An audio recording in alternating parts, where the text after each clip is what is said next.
Hi friends, ಎಲ್ರಿಗೂ ನಮಸ್ಕಾರ. Welcome back to my channel Sridevi simple recipes in Kannada. Friends, ನಾನಿವತ್ತೊಂದು ತುಂಬ ಈಸಿಯಾಗಿ ಒಂದು ರುಚಿಯಾದಂತಹ ಪಾಸ್ತಾ ರೆಸಿಪಿನ ನಿಮ್ಮ ಜೊತೆ ಶೇರ್ ಮಾಡ್ಕೊತಾ ಇದ್ದೀನಿ. ಇವತ್ತಿನ ಪಾಸ್ತಾ ರೆಸಿಪಿ ನಿಮಗೇನಾದರೂ ಇಷ್ಟ ಆದರೆ ಪ್ಲೀಸ್ ಒಂದು ಲೈಕ್ ಮಾಡಿ. ಇವಾಗಲೇ ಲೈಕ್ ಮಾಡಿ, ಕಮೆಂಟ್ ಮಾಡಿ, ಶೇರ್ ಮಾಡಿ. ಹೊಸದಾಗಿ ನೋಡ್ತಾ ಇದ್ರೆ ಪ್ಲೀಸ್ ಸಬ್ಸ್ಕ್ರೈಬ್ ಮಾಡಿಕೊಂಡು ಸಪೋರ್ಟ್ ಮಾಡಿ. ನನ್ನ ಶ್ರೀದೇವಿ ಸಿಂಪಲ್ ಲೈಫ್ ಚಾನೆಲ್ನಲ್ಲಿ, ಲಾಗ್ ಚಾನೆಲ್ನಲ್ಲಿ ಕೇಳಿದ್ರು ಪಾಸ್ತಾ ರೆಸಿಪಿನ ಶೇರ್ ಮಾಡಿ ಸಿಸ್ಟರ್ ಅಂತೇಳ್ಬಿಟ್ಟು. ಹಾಗಾಗಿ ನಾನು ಇವತ್ತು ನನ್ನ ರೆಸಿಪಿ ಚಾನಲ್ಗೆ ಇದನ್ನು ಅಪ್ಲೋಡ್ ಮಾಡ್ತಾ ಇದ್ದೀನಿ. ಪಾಸ್ತಾ ರೆಸಿಪಿನ ಇಷ್ಟ ಆದರೆ ಲೈಕ್ ಮಾಡೋದನ್ನು ಮರಿಬೇಡಿ. ನೋಡ್ಬೋದು, ಇವಾಗ ನಾನು ಒಂದು 3 ಗ್ಲಾಸ್ ಅಷ್ಟು ನೀರನ್ನು ಬಿಸಿಗಿಟ್ಕೊಂಡಿದ್ದೀನಿ. ಸ್ವಲ್ಪ ಬಿಸಿ ಆದರೆ ಸಾಕು, ಬಿಸಿ ನೀರು. ನೋಡ್ಬೋದು, ತೋರಿಸ್ತಾ ಇದ್ದೀನಿ. ಈ ಥರ ಗುಳ್ಳೆ ಗುಳ್ಳೆ ಬರ್ತಾ ಇದ್ದಾವೆ. ಅದಕ್ಕೆ ನಾನಿವಾಗ 1.5 ಕಪ್ಪಷ್ಟು ಪಾಸ್ತಾನ ಹಾಕ್ಕೊತಾ ಇದ್ದೀನಿ. ಮನೇಲಿ ಎಲ್ಲರೂ ಇಷ್ಟಪಟ್ಟು ತಿಂದರೆ ಅಳತೆ ಪ್ರಕಾರವಾಗಿ ಹಾಕ್ಕೋಬೋದು, ನಿಮಗೆ ಎಷ್ಟು ಬೇಕೋ ಅಷ್ಟು. ನಮ್ಮ ಮನೇಲಿ ನಾನು, ನನ್ನ ಚಿಕ್ಕ ಮಗಳು ಇಬ್ಬರೇ ತಿನ್ನೋದು. ಹಾಗಾಗಿ 1.5 ಕಪ್ ಅಷ್ಟನ್ನು ಮಾತ್ರ ಹಾಕ್ಕೊಂಡಿದ್ದೀನಿ. ಇವಾಗ ಅದು ಚೆನ್ನಾಗಿ ಕುದಿ ಬರಬೇಕು. ನೋಡ್ಬೋದು, ಇವಾಗ ಮಿಕ್ಸ್ ಮಾಡ್ಕೊತಾ ಇದ್ದೀನಿ. ಸ್ವಲ್ಪ ಎಣ್ಣೆನ ಹಾಕ್ಕೋಬೇಕು, ಅಂದರೆ ಬಿಡಿ ಬಿಡಿಯಾಗಿ ಬರ್ತಾವೆ ಪಾಸ್ತಾ, ಇಲ್ಲಾಂದರೆ ಒಂದಕ್ಕೊಂದು ಅಂಟ್ಕೊತಾವೆ. ಹಾಗಾಗಿ ಇವಾಗ ನೋಡ್ಬೋದು, ಪಾಸ್ತಾಗಳನ್ನು ಮ್ಯಾಕ್ರೋನಿ ಅಂತಾರೆ ಇವಕ್ಕೆ, ಹಾಕಿಬಿಟ್ಟು ಒಂದ್ಸಲ ಮಿಕ್ಸ್ ಮಾಡಿ ಇವಾಗ 1 ಸ್ಪೂನಷ್ಟು ಎಣ್ಣೆನ ಹಾಕ್ಕೊಂಡಿದ್ದೀನಿ. ಸ್ವಲ್ಪನೇ ಹಾಕ್ಕೊಂಡ್ರೆ ನಡಿತೈತಿ ಎಣ್ಣೆನ. ಯಾಕಪ್ಪ ಅಂದರೆ ಎಣ್ಣೆ ಹಾಕೋದ್ರಿಂದ ಸ್ವಲ್ಪ ಬಿಡಿ ಬಿಡಿಯಾಗಿ ಬರ್ತಾವೆ, ಅಂಟ್ಕೊಳ್ಳೋದಿಲ್ಲ ಅನ್ನೋ ಒಂದು ಕಾರಣಕ್ಕೆ. ಇವಾಗ ಸ್ವಲ್ಪ ಉಪ್ಪನ್ನು ಹಾಕ್ಕೊಂಡಿದ್ದೀನಿ. ಉಪ್ಪನ್ನು ಮತ್ತು ಎಣ್ಣೆನ ಹಾಕಿ ಚೆನ್ನಾಗಿ ಮಿಕ್ಸ್ ಮಾಡ್ತಾಯಿದ್ದೀನಿ. ನೋಡ್ಬೋದು, ಒಂದು 5 ನಿಮಿಷ ಕುದಿಸಿದ್ರೆ ಸಾಕು ಫ್ರೆಂಡ್ಸ್. ನಾವು ಆಗಾಗ ಇದನ್ನು ಚೆಕ್ ಮಾಡ್ಕೋಬೇಕಾಗತ್ತೆ. ಕುದ್ದೈತೋ ಇಲ್ಲ ಅಂತ ಹೇಳಿಬಿಟ್ಟು ಆಗಾಗ ನೋಡಿಕೊಂಡು ಚೆಕ್ ಮಾಡ್ಕೊತಾ ಇರಬೇಕು. ನೋಡ್ಬೋದು, ಇವಾಗ ಒಂದು 5 ನಿಮಿಷ ಬಿಟ್ಟು ನಾನು ಚೆಕ್ ಮಾಡ್ತಾ ಇದ್ದೀನಿ. ಈ ರೀತಿ ಚಾಕು ತೊಗೊಂಡ್ಬಿಟ್ಟು ನಾವು ಈ ರೀತಿ 2 ಭಾಗ ಮಾಡಿದಾಗ ಗೊತ್ತಾಗುತ್ತೆ. ಅದು ಇನ್ನೂ ಒಂದು ಸ್ವಲ್ಪ ವೈಟ್ ಕಾಣಿಸುತ್ತೆ ಕಟ್ ಮಾಡಿದಾಗ. ಇನ್ನು ಕುದ್ದಿಲ್ಲ ಅಂತ ಅರ್ಥ. ವೈಟ್ ಕಾಣಿಸಿದರೆ ಅದು ವೈಟು ಕಾಣೋದು ಕಡಿಮೆ ಆಯಿತು ಅಂದರೆ ಚೆನ್ನಾಗಿ ಕುದ್ದಿದೆ ಅಂತಲೇ ಅರ್ಥ ಫ್ರೆಂಡ್ಸ್. ಅದು ಕ್ವಾಂಟಿಟಿ ಜಾಸ್ತಿ ಆಗುತ್ತೆ. ನಮಗೆ 1 ಕಪ್ಪು ಸ್ವಲ್ಪ ಕಾಣಿಸುತ್ತೆ, ಬಟ್ ಕುದ್ಮೇಲೆ ಜಾಸ್ತಿನೇ ಆಗುತ್ತೆ ಕ್ವಾಂಟಿಟಿ. ಹಾಗಾಗಿ ಫಸ್ಟಿಗೆ ನಾವು ತೊಗೋಬೇಕಾದ್ರೆ ಸ್ವಲ್ಪ ಕಡಿಮೆನೇ ತೊಗೋಬೇಕಾಗತ್ತೆ. ನೋಡ್ಬೋದು, ನನ್ನ ಮಗಳ ಬ್ರೇಕ್ಫಾಸ್ಟು ಮತ್ತು ಲಂಚಿಗೆ ನಾನು ಇದನ್ನು ಮಾಡಿದ್ದೆ ಫ್ರೆಂಡ್ಸ್, ಬಾಕ್ಸಿಗೆ. ನೋಡ್ಬೋದು, ಇವಾಗ ಕುದೀತು. ಚೆಕ್ ಮಾಡಿದೆ ನಾನು, ಚೆನ್ನಾಗಿ ಕಟ್ ಆಯ್ತದ. ಇವಾಗ ನೋಡ್ಬೋದು, ನಾನು ಅದನ್ನು ಬಸ್ಕೊತೀನಿ. ನೀರು ಮತ್ತು ಪಾಸ್ತಾನ ಸಪ್ರೇಟ್ ಮಾಡ್ಕೊತಾ ಇದ್ದೀನಿ. ಈ ರೀತಿ ಬಸ್ಕೊಂಡ ತಕ್ಷಣ ನಾವು ಪಾಸ್ತಾಗಳನ್ನು ನಾವು ತಣ್ಣೀರು ಹಾಕಿ ಸ್ವಲ್ಪ ತೊಳಿಬೇಕಾಗುತ್ತೆ. ಯಾಕಂದ್ರೆ ಇಲ್ಲಾಂದ್ರೆ ಒಂದಕ್ಕೊಂದು ಅಂಟ್ಕೊಂಡು ಅಷ್ಟು ಚೆನ್ನಾಗಿರಲ್ಲ, ಉದುರಾಗಿ ಬರೋದಿಲ್ಲ. ಹಾಗಾಗಿ ಎಣ್ಣೆ ಸಪ್ರೇಟ್ ಮಾಡಿದ ತಕ್ಷಣ ತಣ್ಣೀರು ಹಾಕಿ ಕ್ಲೀನಾಗಿ ಈ ರೀತಿ ತೊಳ್ಕೊಬೇಕಾಗುತ್ತೆ ಫ್ರೆಂಡ್ಸ್. ನೋಡಿರಿ, ಈ ರೀತಿ ಮೇಲ್ಗಡೆಯಿಂದ ತಣ್ಣೀರನ್ನು ಹಾಕಿದರೆ ಚೆನ್ನಾಗಿ ಬರ್ತಾವೆ.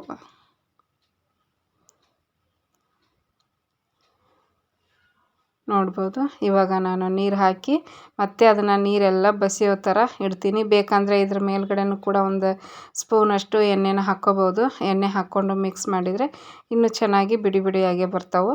ಬಟ್ ಆ ಎಣ್ಣೆ ಹಾಕೋವಂಥ ಅವಶ್ಯಕತೆ ಏನಿರಲ್ಲ, ಬಿಡಿ ಬಿಡಿಯಾಗಿಯೇ ಇರ್ತಾವೆ, ಅಂಟ್ಕೊಳ್ಳೋದಿಲ್ಲ ಒಂದಕ್ಕೊಂದು. ಯಾಕಂದ್ರೆ ನೀರಲ್ಲೇ ನಾವು ಎಣ್ಣೆ ಹಾಕಿ ಕುದಿಸಿರ್ತೀವಿ. ಹಾಗಾಗಿ ಇವಾಗ ಅದನ್ನು ಸಪ್ರೇಟಾಗಿ ಇಟ್ಟ ಮೇಲೆ ಈಗ ನೋಡ್ಬೋದು, ಒಂದು ಕಡಾಯಿನ ಇಟ್ಕೊಂಡಿನಿ. ಅದಕ್ಕೆ 1 ಟೇಬಲ್ ಸ್ಪೂನಷ್ಟು ಎಣ್ಣೆನ ಹಾಕ್ಕೊಂಡಿನಿ. 1 ಟೀ ಸ್ಪೂನಷ್ಟು ತುಪ್ಪನ ಹಾಕ್ಕೊತಾ ಇದ್ದೀನಿ. ಮನೇಲಿ ಬೆಣ್ಣೆ ಇದ್ದರೆ ಹಾಕ್ಕೋಬೋದು, ಬೆಣ್ಣೆ ಇನ್ನೂ ಚೆನ್ನಾಗಿ ಟೇಸ್ಟ್ ಕೊಡುತ್ತೆ. ಈಗ ಎಣ್ಣೆ ಮತ್ತು ತುಪ್ಪ ಬಿಸಿ ಆದಮೇಲೆ ಸ್ವಲ್ಪ ಹಸಿಮೆಣ್ಸಿನ್ಕಾಯಿ, ಶುಂಠಿ ಮತ್ತು ಸಣ್ಣದಾಗಿ ಕಟ್ ಮಾಡಿರುವಂಥ ಬೆಳ್ಳುಳ್ಳಿ, ಇವು 3 ಫಸ್ಟಿಗೆ ನಾನು ಹಾಕ್ಕೊಂಡು ಫ್ರೈ ಮಾಡ್ಕೊತೀನಿ. ಚೆನ್ನಾಗಿ ಕೆಂಪಾಗಿ ಫ್ರೈ ಆಗಬೇಕು. ಹಸಿಮೆಣ್ಸಿನ್ಕಾಯಿ ಖಾರನ ನಿಮ್ಗೆ ಎಷ್ಟು ಬೇಕು ನೋಡಿ. ಖಾರ ಜಾಸ್ತಿ ತಿನ್ನೋರಿದ್ರೆ ಜಾಸ್ತಿ ಹಾಕ್ಕೋಬೋದು, ಖಾರ ಕಡಿಮೆ ತಿನ್ನೋರಿದ್ರೆ ಕಡಿಮೆನ ಹಾಕ್ಕೋಬೋದು. ಟೇಸ್ಟಿಗೆ ತಕ್ಕಂಗೆ ನಿಮ್ಗೆ ಎಷ್ಟು ಬೇಕೋ ಅಷ್ಟು ಖಾರ ಹಾಕ್ಕೋಬೋದು. ಈಗ ಶುಂಠಿ, ಬೆಳ್ಳುಳ್ಳಿ ಮತ್ತು ಹಸಿಮೆಣ್ಸಿನ್ಕಾಯಿ ಚೆನ್ನಾಗಿ ಫ್ರೈ ಆದಮೇಲೆ 1 ಮೀಡಿಯಮ್ ಸೈಜು ಈರುಳ್ಳಿನ ಸಣ್ಣದಾಗಿ ಕಟ್ ಮಾಡಿ ಹಾಕ್ಕೊಂಡಿದ್ದೀನಿ. ಈರುಳ್ಳಿನೂ ಕೂಡ ಚೆನ್ನಾಗಿ ಫ್ರೈ ಮಾಡಬೇಕು, ಕಂದು ಬಣ್ಣ ಬರೋವರೆಗೂ ಫ್ರೈ ಮಾಡಬೇಕಾಗುತ್ತೆ. ನೋಡ್ಬೋದು, ಈಗ ಒಂದು ಸ್ವಲ್ಪ ಫ್ರೈ ಆದ ತಕ್ಷಣ ನಾನು 1 ಟೊಮೆಟೊನ ಹಾಕ್ಕೊಂಡಿನಿ. ಇದನ್ನು ನಾವು ಇಂಡಿಯನ್ ಸ್ಟೈಲ್ ಅಂತಲೇ ಹೇಳ್ಬೋದು ಫ್ರೆಂಡ್ಸ್. ವೆಸ್ಟರ್ನ್ ಸ್ಟೈಲಲ್ಲಿ ಮಾಡಿದರೆ ತುಂಬ ಪ್ರೊಸೀಜರ್ ಇರುತ್ತೆ. ಹಾಗಾಗಿ ನಾನು ನಮ್ಮ ಇಂಡಿಯನ್ ಸ್ಟೈಲಲ್ಲೇ ಮಾಡಿದ್ದೀನಿ ಪಾಸ್ತಾ ರೆಸಿಪಿನ. ಟೊಮೆಟೊನ ಸ್ವಲ್ಪ ಫ್ರೈ ಮಾಡಿದ ತಕ್ಷಣ ಒಂದು ಸ್ಪೂನಷ್ಟು ಉಪ್ಪು, ಕಲ್ಲುಪ್ಪು ಹಾಕ್ಕೊಂಡಿನಿ, ಒಂದು 1/4 ಟೀ ಸ್ಪೂನಷ್ಟು ಅರಿಶಿನ ಹಾಕಿ ಚೆನ್ನಾಗಿ ಫ್ರೈ ಮಾಡ್ತಾಯಿದ್ದೀನಿ. ಯಾಕಂದ್ರೆ ಟೊಮೆಟೊ ಫುಲ್ ಸಾಫ್ಟ್ ಆಗಬೇಕು, ಅದೆಲ್ಲ ರಸ ಬಿಟ್ಕೋಬೇಕು, ಮೆತ್ತಗಾಗಬೇಕು. ಹಾಗಾಗಿ ನಾನು ಅರಿಶಿನ ಮತ್ತು ಉಪ್ಪು ಹಾಕೊಳ್ಳೋದ್ರಿಂದ ಬೇಗನೆ ಮೆತ್ತಗಾಗುತ್ತಾ ಅಂತ ಹೇಳ್ಬಿಟ್ಟು ಹಾಕಿ ಫ್ರೈ ಮಾಡ್ತಾಯಿದ್ದೀನಿ. ಇವಾಗ ನೋಡ್ಬೋದು ಒಂದು 1/4 ಟೀ ಸ್ಪೂನಷ್ಟು ಅಥವಾ ಅರ್ಧ ಟೀ ಸ್ಪೂನಷ್ಟು ನಾನು ಅಚ್ಚ ಖಾರದ ಪುಡಿನ ಹಾಕ್ಕೊಂಡಿನಿ. ಒಂದು ಅರ್ಧ ಟೀ ಸ್ಪೂನಷ್ಟು ಗರಂ ಮಸಾಲನ ಹಾಕ್ಕೊಂಡಿನಿ. ಈಗ ಅದನ್ನು ಕೂಡ ಚೆನ್ನಾಗಿ ಫ್ರೈ ಮಾಡ್ತಾಯಿದ್ದೀನಿ. ಹಸಿಮೆಣ್ಸಿನ್ಕಾಯಿ ಜಾಸ್ತಿ ಹಾಕ್ಕೊಂಡ್ರೆ ಅಚ್ಚ ಖಾರದ ಪುಡಿ ಕಡಿಮೆ ಹಾಕ್ಕೊಳ್ಳಿ, ಹಂಗಾಗಿ ಖಾರನ ನೋಡಿಬಿಟ್ಟು ಹಾಕ್ಕೊಳ್ಳಿ. ಈಗ ನೋಡ್ಬೋದು ಮಸಾಲೆ ಫ್ರೈ ಆದಮೇಲೆ ಈಗ ನಾನು ಮಿಯೋನೀಸ್ ತೋರಿಸ್ತಾ ಇದ್ದೀನಿ, ವೆಜ್ ಮಿಯೋನೀಸ್ ಇದು. ಇವಾಗ ಒಂದು 2 ಸ್ಪೂನಷ್ಟು ನಾನು ವೆಜ್ ಮಿಯೋನೀಸ್ ಹಾಕ್ಕೊಂಡಿನಿ. ಬೇಕಾದರೆ ನೀವು ಇನ್ನೂ ಜಾಸ್ತಿನೂ ಹಾಕ್ಕೋಬೋದು. ಒಂದು ಸ್ಪೂನಷ್ಟು ನಾನು ಟೊಮೆಟೊ ಕೆಚಪ್ಪನ್ನು ಹಾಕ್ಕೊತಾ ಇದ್ದೀನಿ. ಯಾಕಂದರೆ ಟೊಮೆಟೊ ಹಾಕಿರ್ತೀವಿ, ಸ್ವಲ್ಪ ನೋಡ್ಕೊಂಡು ಹಾಕ್ಕೋಬೇಕಾಗುತ್ತೆ. ಟೊಮೆಟೊ ಕೆಚಪ್ ಹಾಕೋದ್ರಿಂದ ಚೆನ್ನಾಗಿ ರುಚಿಯಾಗಿ ಬರ್ತೈತಿ. ಮಕ್ಕಳಿಗೆ ತುಂಬ ಇಷ್ಟ ಆಗುತ್ತೆ ಫ್ರೆಂಡ್ಸ್ ಇದು. ನನ್ನ ಮಗಳಿಗಂತೂ ತುಂಬಾ ಇಷ್ಟ, ವಾರ ವಾರ ಮಾಡಿಕೊಡು ಅಂತಾಳೆ. ನಾನೇ ಪದೇ ಪದೇ ಬೇಡ ಅಂತೇಳ್ಬಿಟ್ಟು ವಾರಕ್ಕೊಂದ್ಸಲ ಇಲ್ಲ 2 ವಾರಕ್ಕೊಂದ್ಸಲ ಮಾಡಿಕೊಡ್ತೀನಿ. ತುಂಬ ಇಷ್ಟಪಟ್ಟು ತಿಂತಾರೆ ಮಕ್ಕಳು. ಸ್ಕೂಲಲ್ಲೂ ಅವಳು ಫ್ರೆಂಡ್ಸ್ ಎಲ್ಲ ಚೆನ್ನಾಗೈತಿ, ನಿಮ್ಮಮ್ಮ ಚೆನ್ನಾಗಿ ಮಾಡಿದಾರ ಅಂತ ಹೇಳ್ಬಿಟ್ಟು ಇಸ್ಕೊಂಡು ತಿಂತಾ ಇರ್ತಾರಂತ. ನೋಡ್ಬೋದು ಕೆಚಪ್ಪು ಮತ್ತು ನಾನು ಮಿಯೋನೀಸ್ ಹಾಕಿದ ನಂತರ ಚೆನ್ನಾಗಿ ಮಿಕ್ಸ್ ಮಾಡಿಕೊಂಡು ಫ್ರೈ ಮಾಡ್ತಾಯಿದ್ದೀನಿ ಫ್ರೆಂಡ್ಸ್. ವೆಸ್ಟರ್ನ್ ಸ್ಟೈಲ್ ಮಾಡಬೇಕಂದ್ರೆ ತುಂಬಾ ಪ್ರೊಸೀಜರು. ಅದನ್ನು ವೈಟ್ ಸಾಸ್ ಮಾಡ್ಕೋಬೇಕು, ಆಮೇಲೆ ಸಪ್ರೇಟ್ ಫ್ರೈ ಮಾಡಬೇಕು, ತುಂಬ ಪ್ರೊಸೀಜರು. ಬೆಳಿಗ್ಗೆ ಎದ್ದು ಮಕ್ಕಳು ಕೇಳಿದ ತಕ್ಷಣ ಮಾಡಿಕೊಡೋಕೆ ಸ್ವಲ್ಪ ನಮಗೂ ಕೂಡ ಟೈಮ್ ಇರಲ್ಲ. ಹಾಗಾಗಿ ಈ ರೀತಿ ಮಾಡೋದ್ರಿಂದ ಬೇಗ ಆಗುತ್ತೆ. ಈಗ ನೋಡ್ಬೋದು ಮಿಯೋನೀಸು ಮತ್ತು ಟೊಮೆಟೊ ಕೆಚಪ್ಪು ಫ್ರೈ ಮಾಡಿದ ನಂತರ ಇವಾಗ ಒಂದು ಕಪ್ಪಷ್ಟು ಅಂದರೆ ಒಂದು ಚಿಕ್ಕ ಕಪ್ಪಷ್ಟು ನಾನು ಹಾಲು ಹಾಕ್ಕೊಂಡಿನಿ. ಹಾಲು ಹಾಕೋದ್ರಿಂದ ಟೇಸ್ಟ್ ಚೆನ್ನಾಗಿ ಬರುತ್ತೆ, ಹಾಗಾಗಿ ಕ್ರೀಮಿಯಾಗಿ ಬರುತ್ತೆ. ಕ್ರೀಮ್ ಇದ್ದವರು, ಫ್ರೆಶ್ ಕ್ರೀಮ್ ಇದ್ದವರು ಕ್ರೀಮ್ ಹಾಕ್ಕೋಬೋದು. ನಮ್ಮ ಮನೇಲಿ ಕ್ರೀಮ್ ಇರಲಿಲ್ಲ, ಹಾಗಾಗಿ ನಾನು ಈ ರೀತಿಯಾಗಿ ಅದರ ಬದಲಾಗಿ ಹಾಲನ್ನು ಹಾಕ್ಕೊಂಡಿನಿ. ಹಾಲು ಹಾಕಿ ಒಂದು ಕುದಿ ಬರಬೇಕು. ಚೆನ್ನಾಗಿ ಕುದಿ ಬಂತು ಅಂದರೆ ಎಣ್ಣೆ ಬಿಟ್ಕೊಳ್ಳುತ್ತೆ ಸೈಡಲ್ಲಿ. ನೋಡ್ಬೋದು ಇವಾಗ ಪಾಸ್ತಾ ಸಾಸ್ ಅಂತಲೇ ಹೇಳ್ಬೋದು. ಪಾಸ್ತಾ ಸಾಸ್ ರೆಡಿ ಆಯಿತು. ನೋಡ್ಬೋದು ಒಂದ್ಸಲ ಮಿಕ್ಸ್ ಮಾಡ್ತಾಯಿದ್ದೀನಿ ಫ್ರೆಂಡ್ಸ್. ನಾನೀಗ ಚೆನ್ನಾಗಿ ಅದ್ರದ್ದು ಸ್ಟ್ರಕ್ಚರ್ ನೋಡ್ಕೋಬೇಕು. ನಮಗೆ ಸ್ವಲ್ಪ ಉದುರು ಜಾಸ್ತಿ ಉದುರೋದ್ರಾಗಿದ್ದರೆ ಅಷ್ಟು ಇಷ್ಟಪಟ್ಟು ತಿನ್ನೋಂಗಿಲ್ಲ. ಸ್ವಲ್ಪ ಕ್ರೀಮಿಯಾಗಿತ್ತು ಅಂದರೆ ಚೆನ್ನಾಗಿ ಇಷ್ಟಪಟ್ಟು ತಿಂತಾರೆ. ನೋಡ್ಬೋದು ಈಗ ಪಾಸ್ತಾನ ನಾನು ಹಾಕ್ಕೊತಾ ಇದ್ದೀನಿ. ಚೆನ್ನಾಗಿ ಮಿಕ್ಸ್ ಮಾಡ್ಕೋಬೇಕು ಅದನ್ನು ಕೂಡ. ನೋಡ್ಬೋದು ಕಲರು ನಿಮಗೆ ರೆಡ್ ಕಲರ್ ಬೇಡ ಅಂದರೆ ಚಿಲ್ಲಿ ಪೌಡ್ರು ನೀವು ಸ್ಕಿಪ್ ಮಾಡ್ಬೋದು. ಬರೀ ಹಸಿಮೆಣ್ಸಿನ್ಕಾಯಿನ ಹಾಕ್ಕೋಬೋದು ಫ್ರೆಂಡ್ಸ್.